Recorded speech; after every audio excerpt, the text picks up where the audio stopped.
This burrito bowl, honestly, is actually very easy to make. I think the big thing is that it has lots of different parts. So let's start with the big part, the main protein and how to marinate it. For the marinade, you need 500 grams of chicken thighs boneless, 6 cloves of garlic that are minced, 1 cup of orange juice, a third of a cup of lemon juice, 1 tablespoon of olive oil, 2 teaspoons of cumin, 1 tablespoon of red chili powder, 1 tablespoon of salt, and the zest of 1 lemon if you want it. So unlike traditional Indian marinations which use a lot of yogurt to tenderize the meat, here we're going to use 2 different acids, the orange juice and the lemon juice, to do the same. But the goal with the orange juice is essentially to kind of add a lot more flavor but also add a lot more sweetness to the chicken, which you'll find missing in the rest of the ingredients that go into the burrito bowl. The rest of the accompaniments are going to be a little spicy, so this gives it a nice fresh flavor as compared to going with the traditional yogurt sort of marination. Again, the goal here is to add all of these ingredients, whatever step you may do, however you want it, massage the meat well so that all of those juices go into all the nooks and crannies of the meat, and then store it in the fridge for about 8 to 10 hours, preferably overnight, just so that all those flavors meet together. So the next part of the recipe is to cook off your veggies as part of the sautéed veggies portion of your burrito bowl. I chose mushrooms that are thinly sliced along with some peppers, both red and yellow.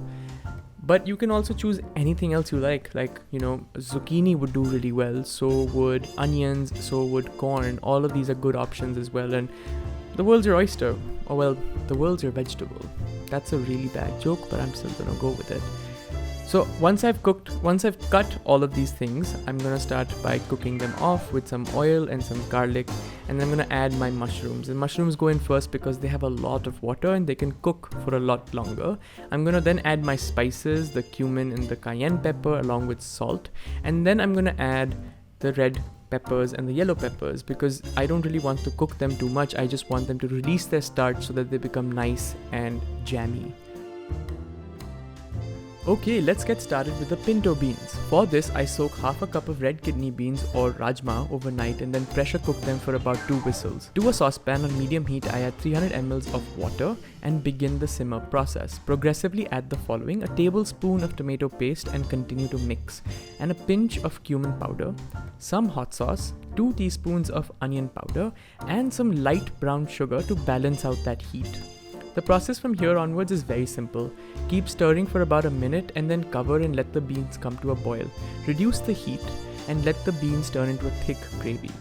Now, while I have you here, this is definitely not the right kind of beans for you to get that traditional burrito bowl. But this is also where you get to play along and try out different legumes. So let me know in the comments on what kind of beans you would be using.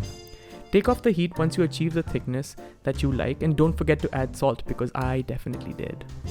Now for the chicken, place a skillet on medium to high heat. Be careful of oil splatters, or at least know how to use an induction plate before you cook, Archit.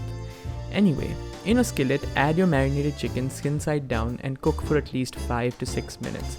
I am a very impatient cook, which is why I kept flipping the chicken, but honestly, just trust the process and cook both sides for about 5 to 6 minutes, and do the same for all the chicken that you have marinated. Also, this is interesting, but do you notice all that black stuff that is forming in the bottom of the pan? This is basically caramelized sugar.